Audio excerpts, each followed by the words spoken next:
What's going on, guys? It's your boy Adjen back again for another Alchemy Stars video. And for today, it's time to share with you my honest thoughts and my honest review about Grand Marshal Rat. Take note that these are just based on my opinions and my opinions alone. So take it with a big grain of salt. And also, I am reviewing Rat based on BT2 or BT0 without any dupes because my Rat does not have any dupes. So just take that one into consideration also, because some of you might say that Altar Rat is really darn good, especially with BT3. Yes, she is that really powerful with BT3. We will go over her breakthroughs through this video. But first of all, Altar Rat is the newest exclusive character that we have right now in the game. She is the 5th exclusive character alongside Bethlehem, Reinhardt, Goldie, and then Mia Altar. And then we now have Altar Rat or Grand Marshal Rat. Grand Marshal Rat is a thunder element, double thunder element. Her main element is thunder and sub element is thunder also, which gives her more bonus damage if you put her on a mono thunder team. That is the main benefit of this one, which is really strong. And look at her stats. Her stats are enormous. 3,811 attack at fully max level 80, max refine equipment, and also max affinity. She has a whopping 3,811 attack. 3,811 attack, probably the highest among the thunder element. I do not have Lane. I don't know his stats. But comparing to other thunder element, I think Rat has the highest attack stat. The next one is probably Rebi, because Rebi has 3,652 attack. There is still a huge difference, right? And her defense and HP are nothing to scoff at, because these are also really high for a detonator. So let us now talk about her active skill. Altar Rat has 3 active skills, but you can only choose one. The other 2 active skill is unlockable once you equipment refine her to equipment refinement 3, which is a pretty good upgrade. This one, the first one, selects one tile to deal 200% damage to 25 tiles in a square shape. This one is really strong for fighting one multi-tile enemy boss. This one is really good.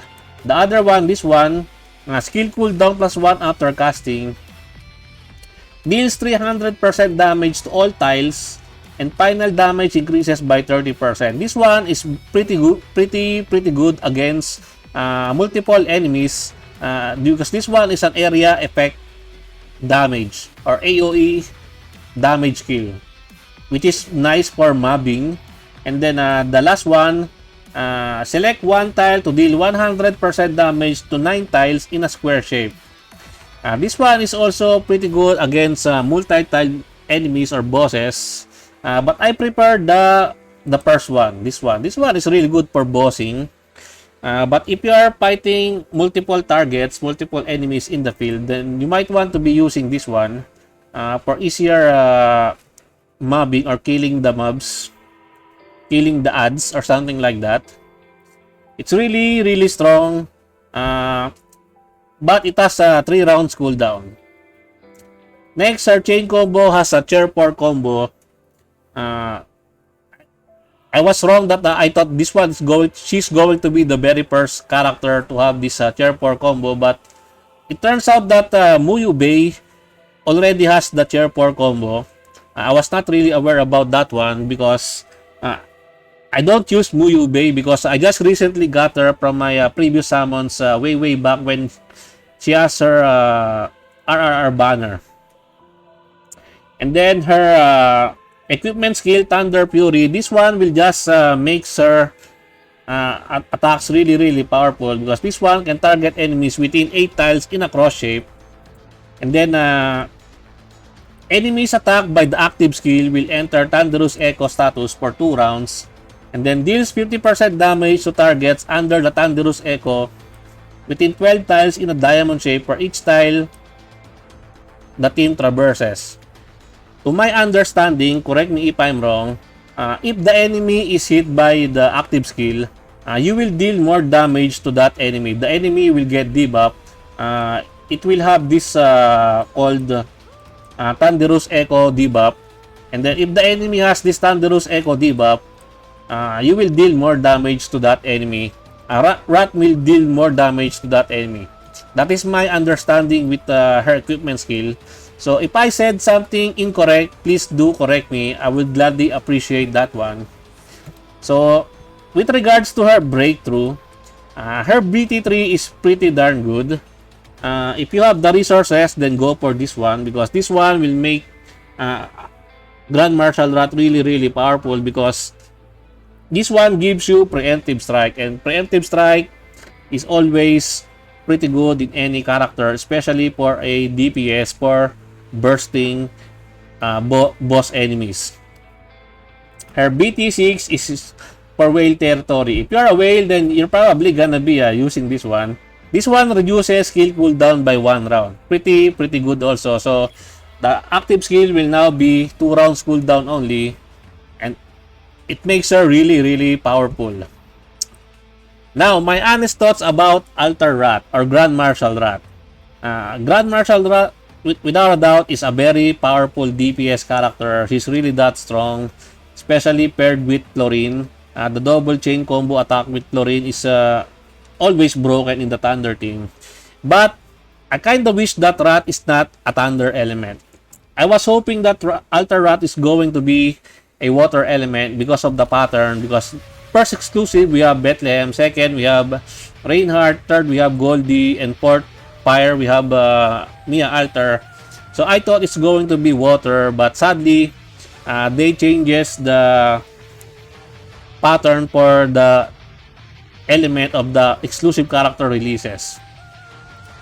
Because Thunder is already stuck with a lot of really good DPS characters, and there are really other alternatives for Altar Rat. So I believe Altar Rat is not a mass summon unless you are a simp. Yes, unless you are simping for her, you like her design, you like her as a character, then yeah, you should be summoning for her. But if you are not a simp, if you are a meta, if you are a meta slave or something like that, she is pretty meta. But as I've said, there are already a lot of alternatives for her in the Thunder team. But don't get me wrong, guys, Altar Rat is really darn powerful, pretty strong for a DPS character.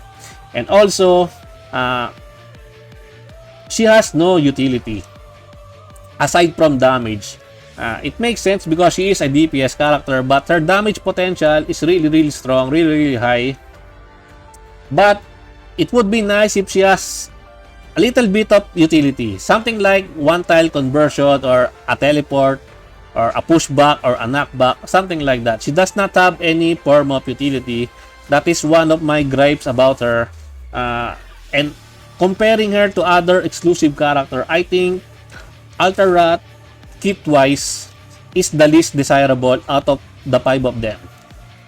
Mainly because she does not offer any form of utility.